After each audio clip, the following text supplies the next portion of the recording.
Delegate training session has started and with a delay. We're sorry for the delay. Go on, guys. One minute. Slide alabilir miyiz yukarıya? Tamam.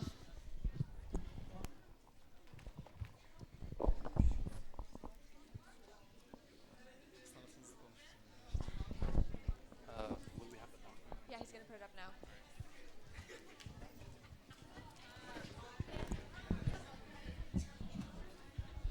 There we go. Can you please settle Can you down check if the in your seats, Can you check if the delegates?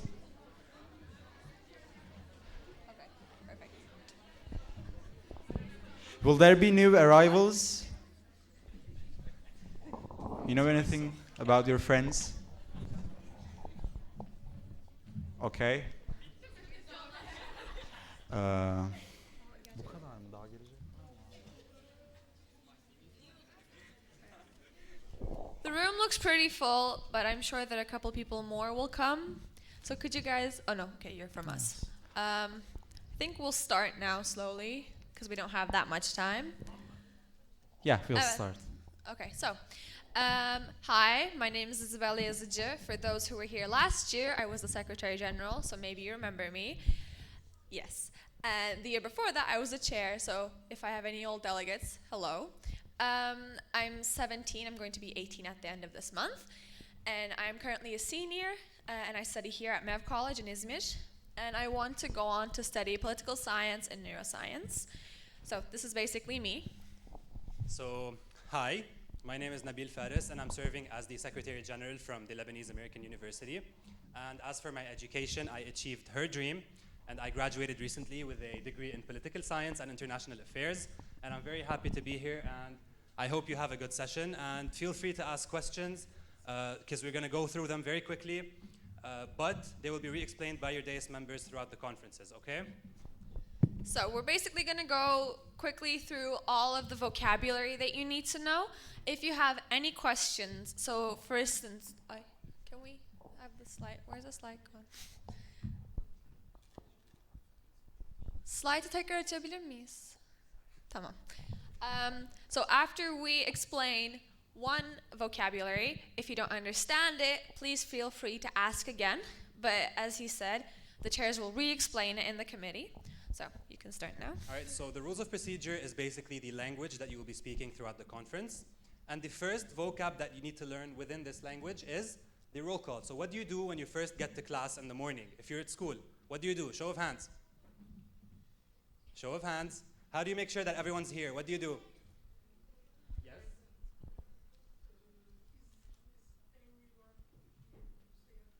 Yes, so you take attendance, right?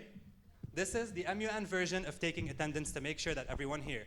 But instead of asking for your names, the dais members will ask for your country's names. And so once you hear your country's name on the roll call, you have to say either present and voting.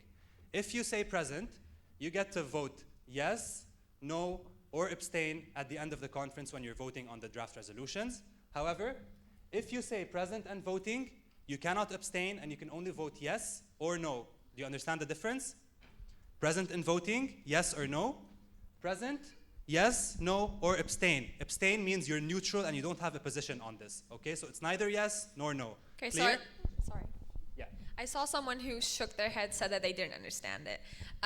So dais means chair board, and for what you're voting, in every committee, you're going to write something, like homework, the committee homework. And in the end, you're going to say, yes, this is good, no, this is bad, or it's fine. And abstaining means it's fine. Yes means you vote yes, obviously. And so with present, you can say it's fine. But with present and voting, you mean that I'm definitely going to say yes or no. I'm not going to say it's just fine. Is it a bit clearer now? Okay, great. All right. So we can move on to the next one. The opening speech. So, like on school's first day, when you're at a new class, in a new class, or when you're at a new school, what happens is you stand up and you say, hi, my name is this and this. I used to go to this school. I like this. These are my hobbies. So the opening speech is basically that, but MUN version. So what you're going to say is, we as the country of Turkey, and then you're going to give a little bit of background about the country, and then you're going to talk about the country's opinion on the topic. Is it clear? Okay, so everyone has to do this. This is the only part in MUN where you have to speak, where you don't have an option. And I'm sure that all of you already wrote something. Am I right? Yes, okay, perfect. So, at the end of this, there's no yielding. So what yielding is, if you noticed in the opening ceremony, we use that word a couple of times. So when you come up to the stage, to the floor in MUN language, you own this piece of property. So the floor is yours. And at the end, you have to give it back to the chairboard, to the dais. But for opening speeches, that isn't the consequence. Okay, so next one. All right, so moving on to agenda setting. Agenda setting means that you basically select the topic. How many of you are in committees which have 2 topics? Raise your hands. All right, and you obviously all have a preference, right? You like one topic more than the other, am I right? So this is your way of choosing the topic that you like.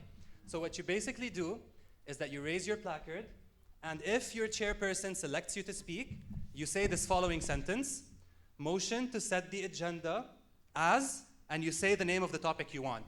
All right? Is that clear so far? All right, so once you say this, someone else within the room has to second.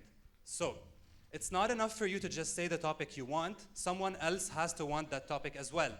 And how do they express that? By just saying the word second. Okay? So let's test that out. Which topic would you like? So motion for it. Okay, motion to discuss agenda item 1. All right. Second. I'm the delegate who also likes the topic that she's proposing, and so I proceed to second it. Do you get how that works? So Okay. second is, me too, I want to do this as well. Exactly, that's what it means.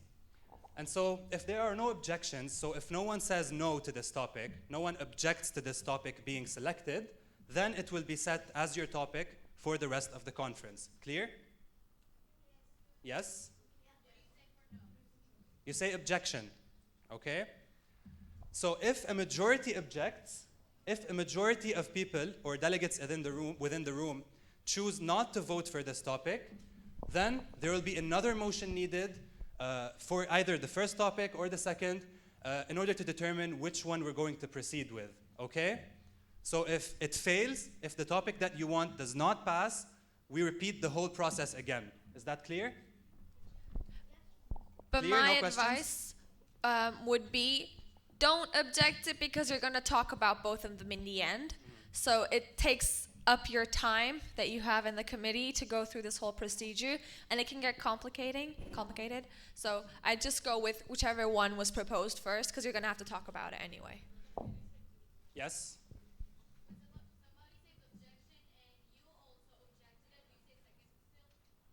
You'll be asked to vote on it, and so all of those who vote yes will be asked to raise their placard, and all of those who vote object will also raise their placards, and then the chairperson will count how many said yes, how many said no or object, and then that will be determined as the vote which decides which topic we'll discuss.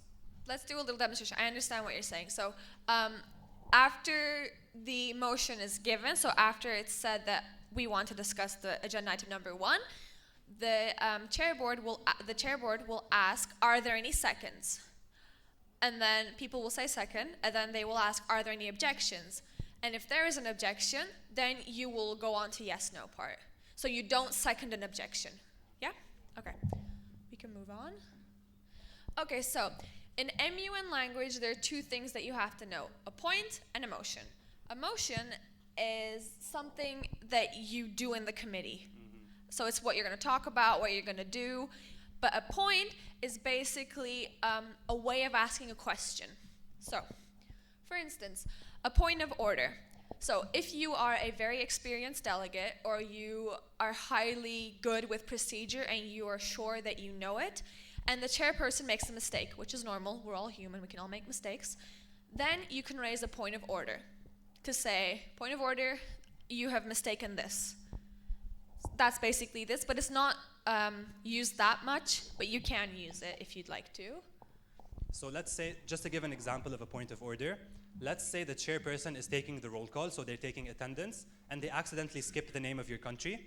You raise your placard, you say, point of order, you skipped, let's say, Brazil. Does that make sense? All right. So the next point you need to know is the point of information. And so the point of information is a point you use to ask a question to another delegate.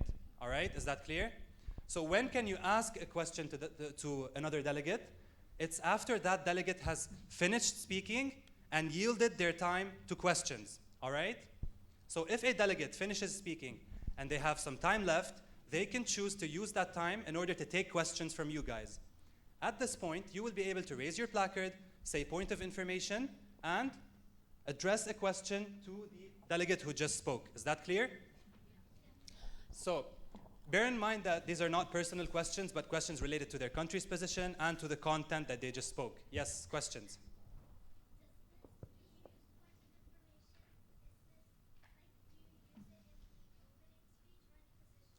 Are there yields in the opening statement? No. No. What you use this is the general speakers list. We will explain it in a minute. You can only use it then, and that is if the delegate says we open ourselves to points of information. So the delegate has to allow it, and it has to be during a general speakers list. Yes.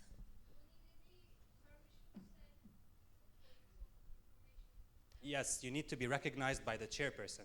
All right, so if a delegate indicates that they are willing to take questions, the chairperson will ask for people or delegates to indicate that they are willing to ask questions. At this point, you will raise your placard, and if you are recognized by the chairperson, you get to ask your question, okay? Yes?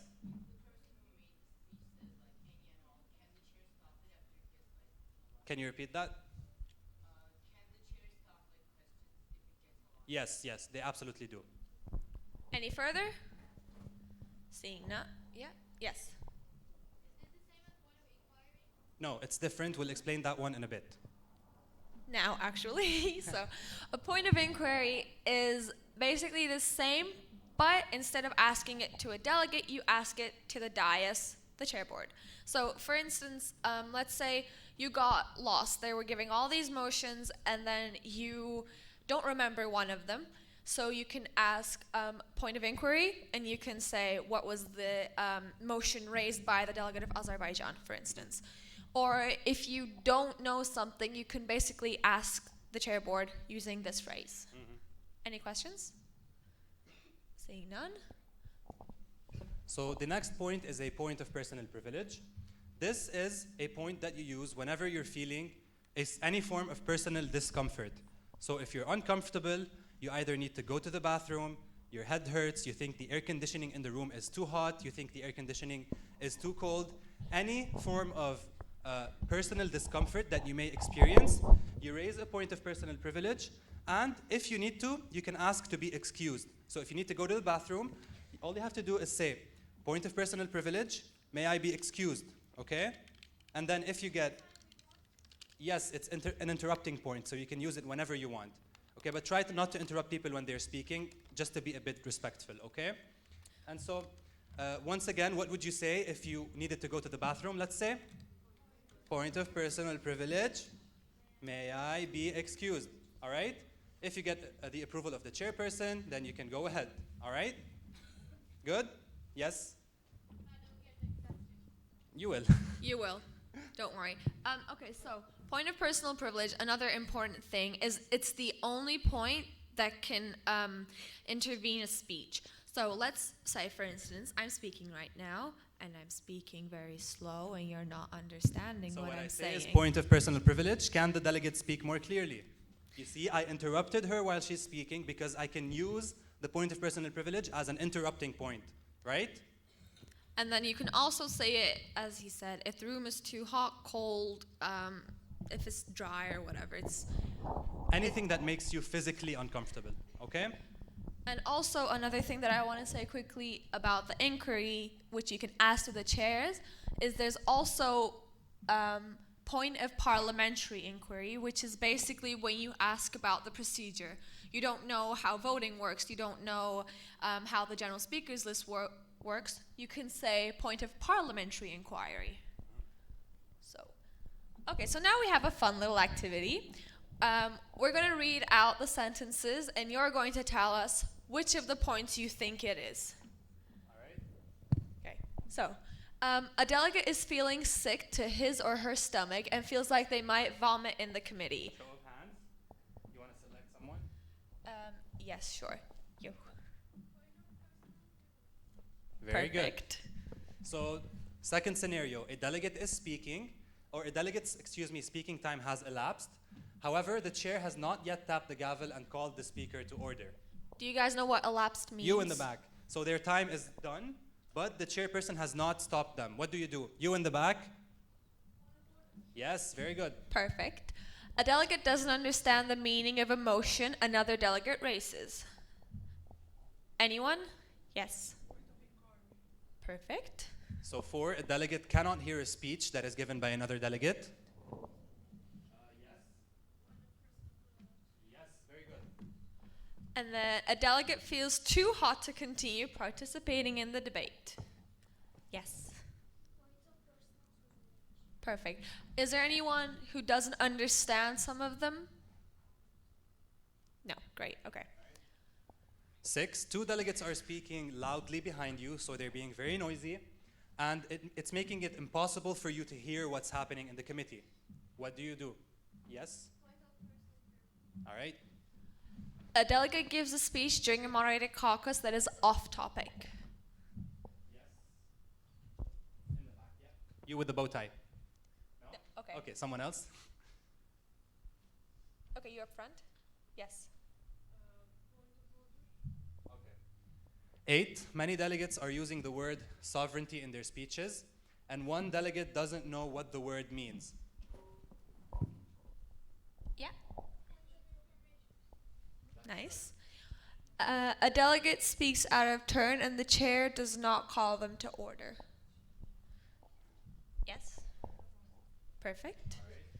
10, the delegate sitting next to you passes out. Yes?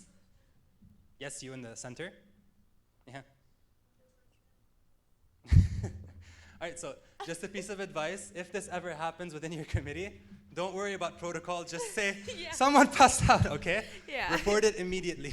You don't have to go with the parliamentary procedure on this. I mean. Make exceptions in emergency cases. Yeah, so as I said before, we have motions, and motions are the way we communicate in the committee about what we want to talk about. Yeah, basically that. And in addition, motions are the tools that you use to move the debate from one point to the other. So you know that there are many steps in the debate. If you want to move from step A to step B, you have to motion to move to step B. And what that means is that you're suggesting or you're proposing to move from step A to step B. So a motion is a suggestion, a proposition. What is it? What is a motion? A suggestion. Suggestion. What is it? What is it? Thank you.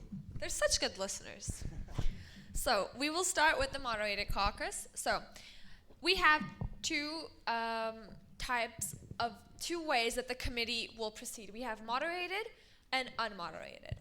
So for first timers, in the committee, we all have a seat and we have a placard to show which country we are, and that's where we remain most of the time in the committee. We sit, we stand up, speak from there, and then sit back down. And the moderated caucus is exactly that. You sit where you are and stand up to speak, and that's it. You debate here, you lobby here, everything happens there. As for the unmoderated caucus... All right, so you know that moderated caucuses are great. They give you a lot of time to actually put out the content that you want to put out, to make your position clear, and to listen to other people. However, you have one goal at the end of the conference which is more important than any, which is to create a draft resolution, right? So your homework. So the goal, the homework, which is called the draft resolution, where do you work on that? In the unmoderated caucus. And so what an unmoderated caucus is what we like to call an organized chaos. Why? Because you're not bound to any specific protocol. You don't have to come up or give a speech. Instead, you'll have the opportunity to mingle among one another, to move around the room, to organize yourselves into little working groups. These working groups are called blocks, okay? And within these blocks, you work on developing your ideas and putting them into a unified homework. right? Which is called a draft resolution, which will be explained in a bit. I like the organized chaos. I've never heard of it before. Organized chaos. Yeah. Learn that word. Okay, so let's demonstrate. So, for instance, you sit over there, and I'm sitting here. I'm sitting on my invisible chair. So, in the committee, I stand up, I make my speech, I sit back down. This is the moderated caucus. And then we switch to the unmoderated caucus, and what happens is I will go over there to his desk, and we will start writing our paper together. And he can come to my desk, I can approach the chair board. So you're basically like a half break time. You have to stay in the class and you have to do work, but you don't have to sit. It's not really a break. You're supposed to be working your hardest, all Yeah. right? But it's a break from all of the speech giving and all of the protocol, okay? Are there any questions about this? All right, so. Yeah, no wait, we have a questions? question. Yeah. Yes. There is a specific time for the unmoderated caucus. I was just about to explain that. However, if, let's say, you do a 20 minutes unmoderated caucus, and at the end of the 20 minutes, you think that you still need more time in order to complete a certain task, you have the option of extending the unmoderated caucus. So you motion to extend the previous unmoderated caucus. However, you cannot extend it for as long as you like. You can only extend it for half the time or for the same amount of the original time that was provided earlier. So if you just completed a 20-minute unmoderated caucus, you can only extend for another 20 minutes maximum. You cannot extend for 21, you cannot extend for 22, you can't extend for 30. 20 is your maximum, okay? Any questions? Yes.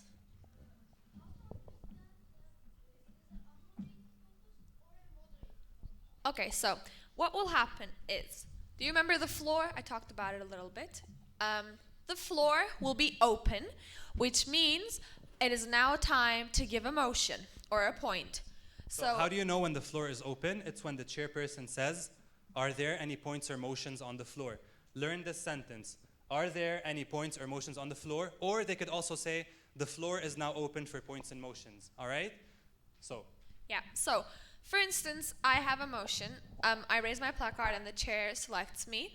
I stand up and I say, a motion for a moderated caucus to discuss equal pay, total time being 10 minutes, and individual speaking time being a minute. So what this means is we will have 10 minutes of organized speeches. So for 10 minutes, everyone, or the people who want to, will stand up and give their speech. The chair will select who speaks, and then the 1 minute is how much every person gets. So you can speak 10 seconds, 20 seconds, or 60 seconds, or anything in between. But it can't overlap 10 seconds. 1 minute.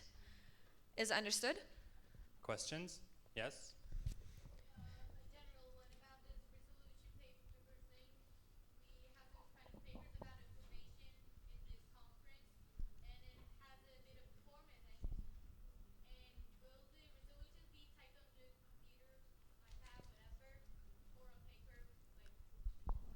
If you have a computer, it's always easier. But if there is no computer in the committee, then you can do it on paper, but it's preferred to be on the computer. But bear in mind, if for the future you do other conferences, some conferences do not allow electronic devices.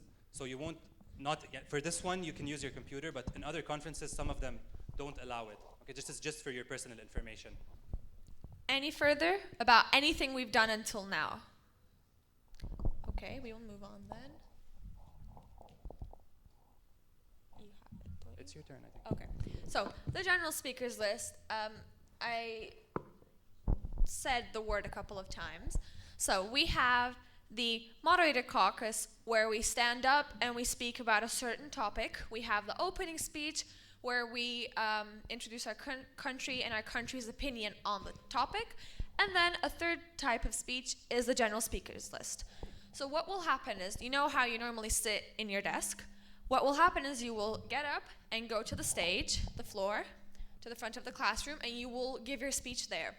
Now this speech is 1.5 minutes at max, and it doesn't have to be about one specific thing in the general topic. So you can talk about anything as long as it relates to the topic that your committee has.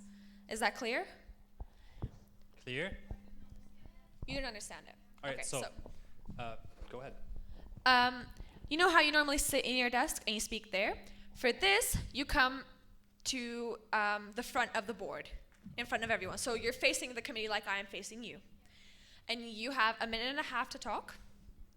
You can talk about anything that has to do with your main topic.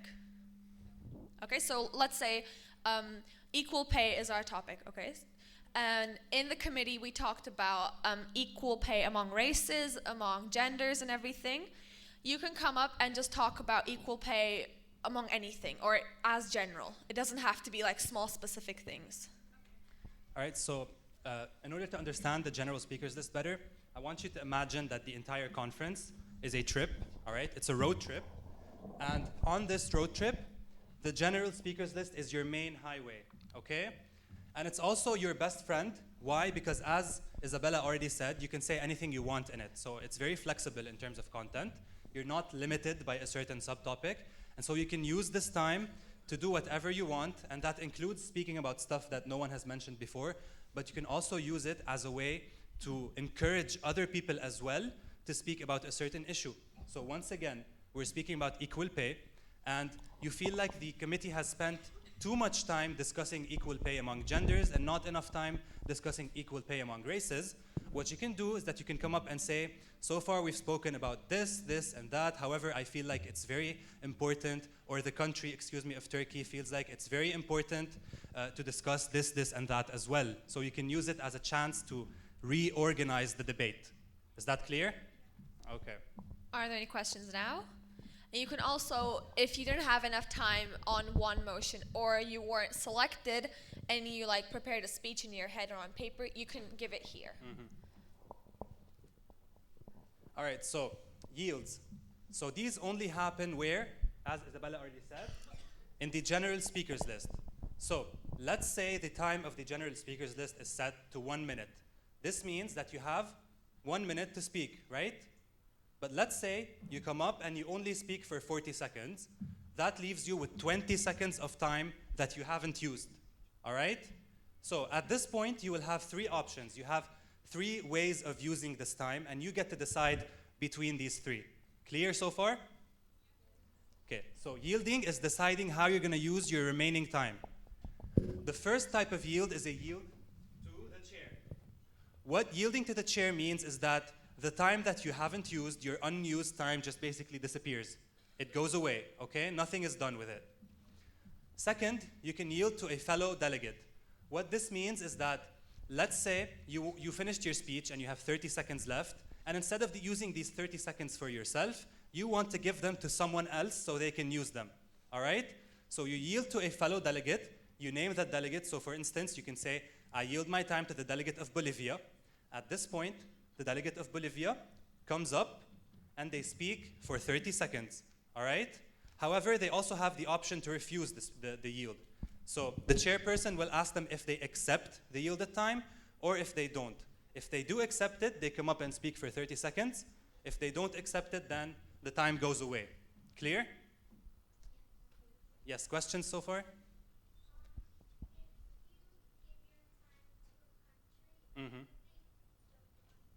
I just said that they can refuse it, and at this point the time would just disappear, okay?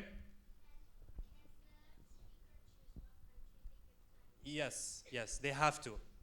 So when you're yielding to another delegate, you have to specify which delegate or which country, okay? And yes. What if the country that we're going to give our second told before us, and we want to give our second to them? Are they going to speak like 30 minutes, 30 seconds too, or? Yes. So even if the other, yes, even if the country who you're yielding your time to has already spoken, that's not a problem. They can come up and speak again for however long you yielded time to them, okay? And finally, the third type of yield is a yield to questions. And what this means is that you will be able to take questions from the delegates in the room, and at this point, the delegates in the room can raise points of information. You remember the points of information? The points of information only happen when a delegate yields their time to questions. This is where you use them, Is this clear? All right, questions? Yes, bow tie? Just a second, one by one, yes? There's 30 seconds left, and we are the last one who's talking, and there's no question. So what we're gonna do? Then you just sit down. But there's always time for questions in the general speakers list. So if you want questions, you make it happen, okay? Yes? No, the time just disappears. All right? I think we should do like a little acting out of these. Yeah, no problem. So Isabella is a delegate, and she's giving a speech in the general speakers list. I am the chairperson. Go ahead, Isabella. Okay, so. Therefore, the country of Turkey believes that these policies are not in order with the outcomes of the country. Okay, so delegate, you have 30 seconds left. What would you like to do with your time? So, the first one. We, because you don't use I, we would like to yield our time to the chair board. All right, the time has disappeared. Okay. And then I say, we yield the floor, and I go and sit down. All right. Is this clear? Any questions? Yes.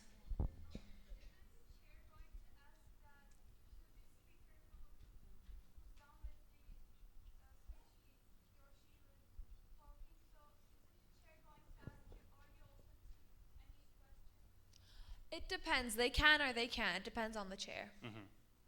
So they can either say, what would you like to do with your remaining time, which is the more proper way, or they can say, do you open yourself to points of information? But the first one is always better. So that was an acting out of the first type of yield. Would you like us to act out the other types of yields? Yes? All right, so deliver another speech. This is the general speakers list, okay? Therefore, Turkey believes that nuclear action is the only solution to this dreadful problem. Thank you. Okay, delegate, you have 20 seconds left. What would you like to do with your time? We would like to yield our remaining time to the delegate of Iran.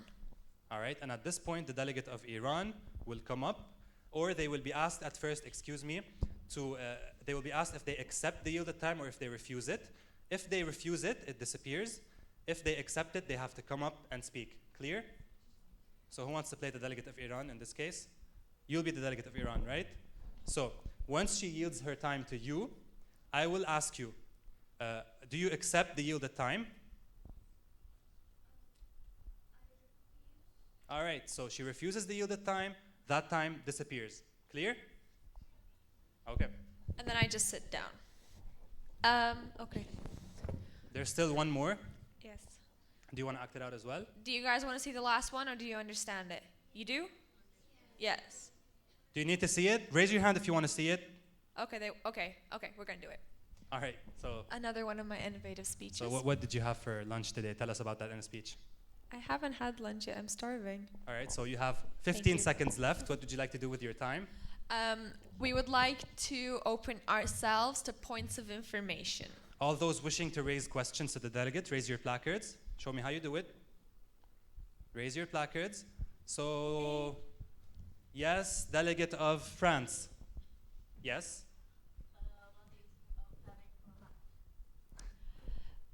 We accept this question. Whatever EKIN College has decided to serve us today. But the food is always good, so I'm not worried. All right, we'll take one more question by the delegate of Poland. Poland. Okay, who's Poland? You're Poland. All right, No, you're Poland. who's Poland? Yes, you. You just raise your hand. Yes,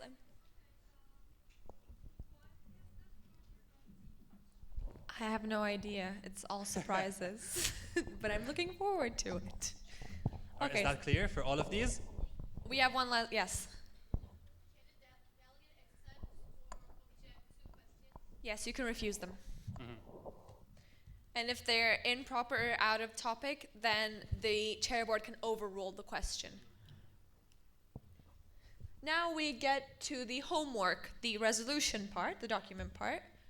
So I'm doing this one, right? Okay, so a working paper is the first step of the document. The So- homework. Yeah, the homework. I didn't want to say it, but so what you're going to do for the working paper is you're going to bring all of your ideas together and put them on paper.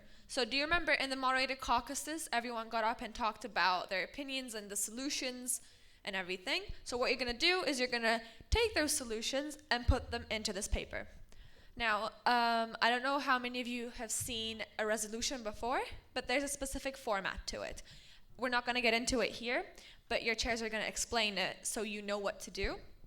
This paper doesn't require a format, so you can just write it in paragraphs, in bullet points, it's up to you. But my recommendation would be that you write it in format so it's easier for later on. And they're not official papers, they're just something that you're like scribbling among, but it's very serious, don't get me wrong, like they're serious, but they're not official. And as I said, it's basically a summary of what you've discussed, and the draft working paper is sent to the chairs. They will say, I approve, I don't approve, they will tell you what to change, but you don't vote it. Okay? Clear? Any questions? Seeing Yes, none? over there. Oh, we There's do? one question.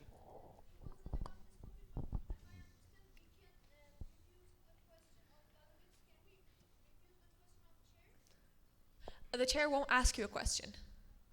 Only the delegates will. Is that clear? Yes, one last question. Yes, that's exactly what it is. That's a the perfect- perfect word yeah. for it. That's a blueprint. Yes. Yes. Can you raise your voice, please? You just say, I refuse this question, okay? Because the chair will ask you, do you accept this question? And then you will say no. Any further? Yes, thank you. Fast learner. So Okay. just as a piece of advice, you can't say I in MUN conferences because you're not expressing personal opinions. You're there as a representative of a country, right? And you're supposed to represent the country's opinion, not your personal opinion, all right? So if you use I to express something that's not a personal opinion, then that's kind of fine. So you can say I refuse this question, or the delegation refuses this question, or we refuse this question. However, if you say that I believe this, this, and that, or I think that this, and that, then you're totally out of order. Because we value your personal opinions, but they're not what you're supposed to represent in a Model United Nations conference. Is that clear? Okay. So the next stage of your homework is the draft resolution. And so think of the homework itself as an evolution along 3 steps, right? So it's just like a butterfly. The butterfly starts off as a caterpillar, right? And then it becomes a cocoon, and then it becomes a butterfly, right? So the working paper, which Isabella just explained, is the caterpillar, right? But the caterpillar has to evolve. So what does it do? It turns itself into a cocoon, right? And that cocoon is the draft resolution. So what does this mean? The draft resolution is basically an advanced version of the working paper. Why do we call it advanced? Because the working paper does not require any specific format. You can write it however you want. You can even include pictures and numbers and statistics in it, okay? So there's no specific way in which you're supposed to write a working paper. However, for the draft resolution, there's a very specific format, a very specific style that you have to follow. And this will be explained by your dais members later on, so your chairpersons will help you with it. There are more structured versions of working papers, as I've already explained. And they have 3 sections, again, which will be explained by your dais members. Is that clear? Unfortunately, we don't have any pictures in this. Yes, so there's one more component for the draft resolutions that you need to keep in mind. And that is that the draft resolutions need to be signed by at least 1/5 of the members of the committee, okay? So your draft resolution cannot be officially considered unless 20% of the people who are in the room sign it. Now, what does signing mean? Signing does not mean that you agree completely with all of the contents of the draft resolution. No, it only means that you want to see this draft resolution debated, all right? So by putting your name, your country's name, on a draft resolution, that doesn't mean that you agree with it. It only means that you think you want to see it debated, all right? You think it's worth debating. Is that clear? Yes? No questions? Questions about this? Okay. No? Okay, very good. And then we have the butterfly. So, Finally. yeah, the resolution is all of your sweat, blood, and tears put into a beautiful final paper, which basically... Hopefully there will be no blood and tears, just sweat. I'm speaking metaphorically. So basically, at the end, a person who has no idea about the topic can read the resolution. Sorry, not no idea about the topic, but no idea what you discuss in the committee, will read the resolution and can understand what you want to do. What are your solutions? And as I said, it's a beautiful butterfly. This is perfect. All of your hard work is amounted to this beautiful paper. Any questions about the resolution? Okay. So you don't write a separate resolution. The draft resolution, when it is voted, and if it is accepted by the committee, it automatically turns into a resolution. So there's no extra writing here. Questions? Yes? Not accepted. When the chairperson does not accept your draft resolution, it doesn't mean that you throw it in the trash. What they will do is that they will tell you how to fix it in order for it to get accepted, okay? So for instance, let's say you submit your draft resolution, but you don't have enough people who signed your draft resolution. You have only 15% when you need 20%. The chairperson will tell you that for now, your draft resolution is not accepted. You need to go back and gather more signatures, okay? Any other questions? Or the chair might say, this clause, which means the little sentences in the resolution, they're called clauses, isn't appropriate, or you need to put more detail into it. So they will tell you what to change, and then it's rarely not accepted. So they can comment either on the structure or the actual content, as Isabella just mentioned. Is that clear? Any further questions on the resolution? Seeing none, we're almost done, guys. I just need 2 more minutes from you. The voting procedure. All right, so in Model United Nations, you vote on in 2 main ways. First of all is procedural voting.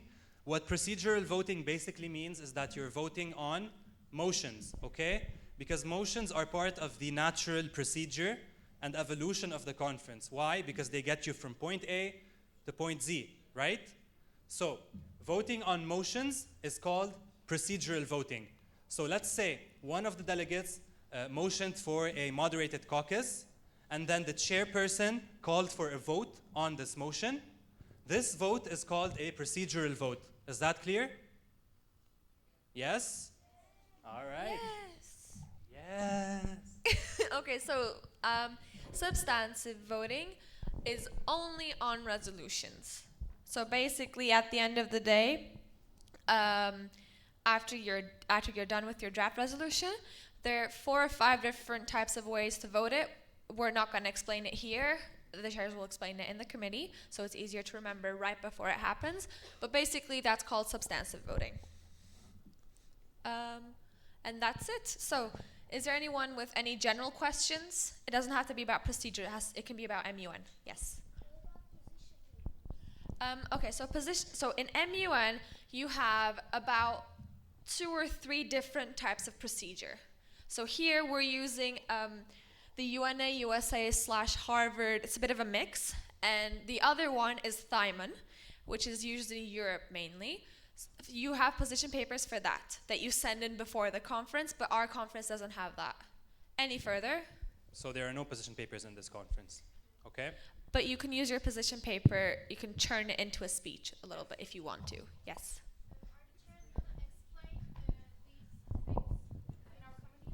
Yes, if you have any questions, they will explain. And your chairs are trained to be very helpful and very receptive. So whenever you have questions, just feel free to raise a point of inquiry. And I'm sure they'll be more than happy to explain anything you need to understand. All right, and you may be confused now, but I promise once you're in the room, you'll notice that the chair has everything under control and that they will be guiding you all throughout. So just understand each of these concepts separately and you're good to go. You don't need to understand what and where and when comes before what and where and when, you know? Because that will be made clear by your chairperson. Yes?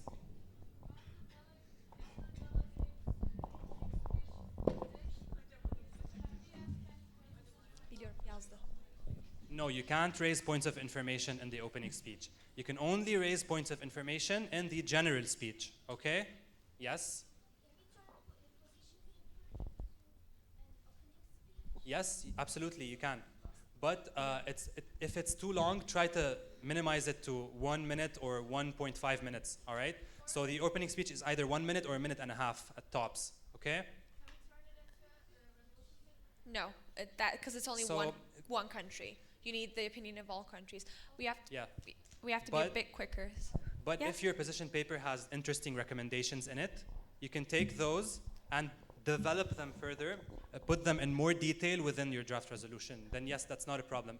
We're Only gonna- the ideas which you have to solve the problem, okay? We're going to take 2 more questions, and then for the rest, you guys can either ask us when you see us in the corridor. You can ask the Secretary General, the other Secretary General, Azra, me, or your chairs. So I'm going to take. You were going to ask one. I saw your hand up for a while. There's someone in the back who has had their hand for a while. Okay.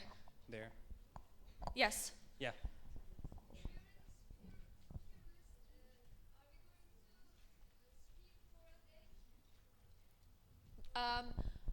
Can you So- repeat that? What did you say? Speak for what?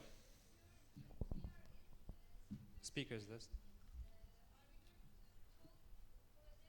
No, what happens is there's a list, so you add your country, and after you've spoken, your country's off. If you want to speak again, then you can re-enlist, so you can put your country on the list again. But you have to wait for the other people to finish their speeches. Who else? One last question? Yes.